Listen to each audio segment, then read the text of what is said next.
Dibohong. Aku hanya memikirkan satu peraturan penting. Kenapa kau lakukan hari ini kalau kau bisa melakukannya besok? Hahaha. Few moments later.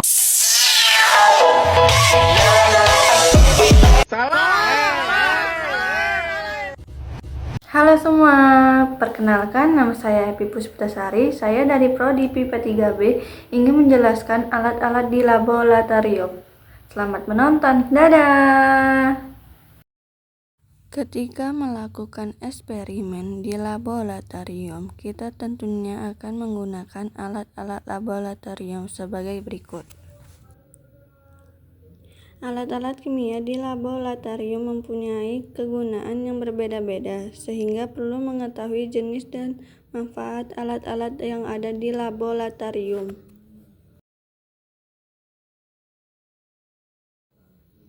Alat-alat laboratorium.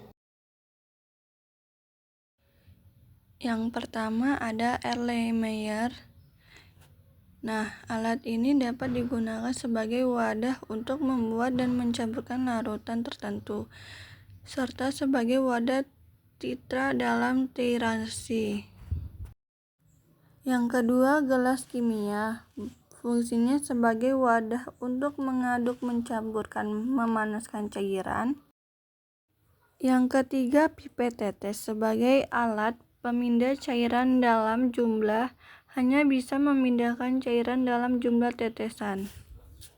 Nah, yang keempat ada gelas ukur. Gelas ukur digunakan untuk menakar cairan secara tepat dan akurat.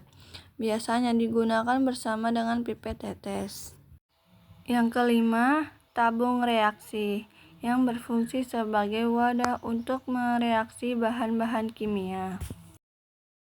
Kemudian yang keenam, rak tabung reaksi berfungsi sebagai tempat meletakkan tabung reaksi. Yang ketujuh ada batang pengaduk, fungsinya untuk membantu mencampurkan zat yang dilarutkan.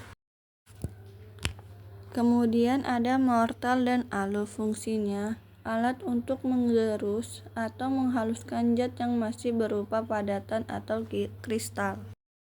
Selanjutnya ada pembakar spiritul, digunakan untuk memanaskan larutan atau membakar zat dalam proses percobaan kimia. Nah, berikutnya puret. Nah, alat ini digunakan untuk titrasi dengan presisi tinggi atau untuk mengukur volume suatu larutan. Kemudian kaki tiga berfungsi penahan kawat kasar dengan penyaga ketiga proses pemanasan. Selanjutnya penjepit tabung berfungsi untuk menjepit tabung reaksi, mengambil kertas saring dan benda-benda lab lain saat panas.